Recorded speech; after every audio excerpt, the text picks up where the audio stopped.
ಮಾನ್ಯ ಸಭಾಧ್ಯಕ್ಷರೇ, ಮಾನ್ಯ ಮುಖ್ಯಮಂತ್ರಿಗಳು ತಮ್ಮ ಬಜೆಟ್ಟಿನ ಮೂಲಕ ಬಜೆಟ್ ಅನ್ನು ಮಂಡನೆ ಮಾಡಿರ್ತಕ್ಕಂಥ ಸಂದರ್ಭದಲ್ಲಿ ಅನೇಕ ಸಂದರ್ಭದಲ್ಲಿ ಕೇಂದ್ರ ಸರ್ಕಾರವನ್ನು ದೂಷಿಸತಕ್ಕಂಥ, ಕೇಂದ್ರ ಸರ್ಕಾರವನ್ನು ತಪ್ಪಾಗಿ ಬಿಂಬಿಸ್ತಕ್ಕಂಥ ಕೆಲಸ ಯಶಸ್ವಿಯಾಗಿ ಮಾನ್ಯ ಮುಖ್ಯಮಂತ್ರಿಗಳು ಮಾಡಿರ್ತಕ್ಕಂಥದ್ದು ಮೇಲ್ನೋಟಕ್ಕೆ ಗೊತ್ತಾಗ್ತದೆ.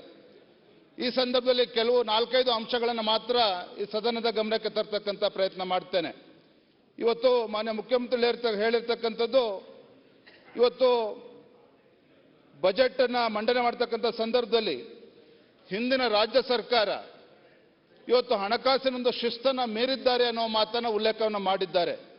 ಆದರೆ ಈ ಸಂದರ್ಭನ ಹೇಳ್ತಕ್ಕಂಥದ್ದು, ಹಿಂದಿನ ಮುಖ್ಯಮಂತ್ರಿಗಳಾಗಿರ್ತಕ್ಕಂಥ ಮಾನ್ಯ ಬಸವರಾಜ ಬೊಮ್ಮಾಯಿ ಅವರು ಬಿಜೆಪಿ ಸರ್ಕಾರ ರಾಜ್ಯದಲ್ಲಿ ಇದ್ದಂಥ ಸಂದರ್ಭದಲ್ಲಿ ಇವತ್ತು ಹಣಕಾಸಿನ ಶಿಸ್ತನ್ನು ಕಾಪಾಡಿಕೊಂಡು ಇವತ್ತು ಸರ್ಪ್ಲಸ್ ಬಜೆಟ್ ಅನ್ನು ಮಂಡನೆ ಮಾಡಿರ್ತಕ್ಕಂಥದ್ದು ಯಾರು ಕೂಡ ಅಲ್ಲಗಳಿದಕ್ಕೆ ಸಾಧ್ಯ ಇಲ್ಲ.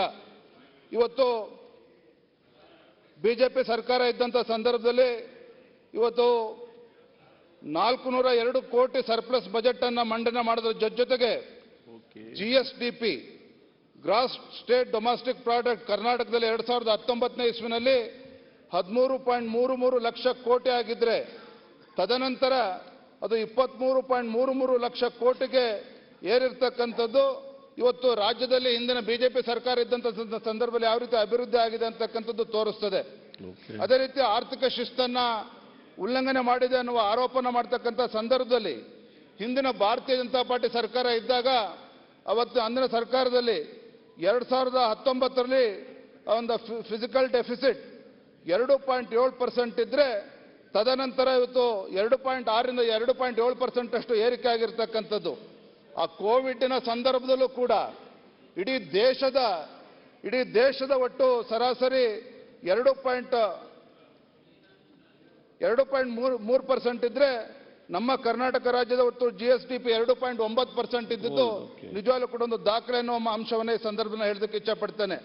ಇವತ್ತು ಮತ್ತೊಂದು ಆರೋಪನ ಮಾಡ್ತಾರೆ.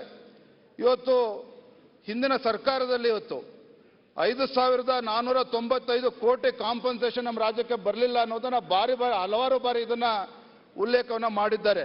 ಮಾನ್ಯ ಸಭಾಧ್ಯಕ್ಷರೇ, ಹಿಂದೆ 14th ಫೈನಾನ್ಸ್ ಕಮಿಷನ್ ಇದ್ದಂಥ ಸಂದರ್ಭದಲ್ಲಿ 14ನೇ ಹಣಕಾಸಿನ ಆಯೋಗ ಇದ್ದಂಥ ಸಂದರ್ಭದಲ್ಲಿ ಅದು ಅಲ್ಲಿ ಏನು ಪ್ಯಾರಾಮೀಟರ್ಸ್ ಏನಿತ್ತು, 1971ರ ಸೆನ್ಸಸ್ ಪ್ರಕಾರ ಅಂದಿನ ಜನಸಂಖ್ಯಾ ಅನುಗುಣವಾಗಿ 14ನೇ ಫೈನಾನ್ಸ್ ಕಮಿಷನ್ ರೆಕಮೆಂಡೇಶನ್ ಮಾಡಿತ್ತು.